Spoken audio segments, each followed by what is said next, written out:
வணக்கம். இன்றைக்கி தினம் தினம் திருக்குறள் பகுதியில் உற்றநோய் நோன்றல் உயிர்க்குறுகன் செய்யாமை அற்றே தவர்த்திற்குறு என்கின்ற திருக்குறளை தான் நாம் இன்றைக்கி பார்க்க போகிறோம்.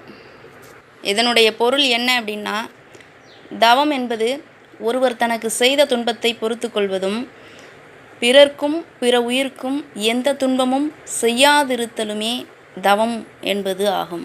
இதுவே இதனுடைய பொருள். அதாவது இப்போது ஒரு விரதம் இருக்கோம்னு வைங்களேன், அப்போது என்னெல்லாம் சாப்பிடுவோம்? ஒரு வேளை உணவு மட்டும் சாப்பிட்றது, இல்லைன்னா பழம் மட்டும் சாப்பிட்றது, இல்லைன்னா தண்ணி மட்டும் குடிக்கிறது அப்படின்னும் விரத முறையில் பலவிதம் இருக்குது.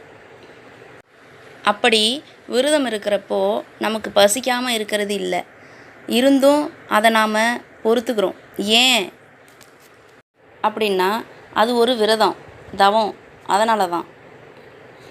அதுபோல தான் வாழ்க்கையும். ஒருவர் தனக்கு செய்யும் துன்பத்தை பொறுத்து கொள்வதும் ஒரு தவம்தான். பிறருக்கு எந்த தீங்கும் செய்யாமல் இருக்கிறதும் ஒரு தவம்தான். நன்றி, வணக்கம். மெய்ப்பொருள் காண்பது அறிவு. என்னுடைய இந்த அன்னங்காரம்பேட்டை ரோஜா என்கின்ற யூடியூப் சேனலை சப்ஸ்கிரைப் பண்ணுங்கள், லைக் பண்ணுங்கள், ஷேர் பண்ணுங்கள், கமெண்ட் பண்ணுங்கள். தேங்க்யூ.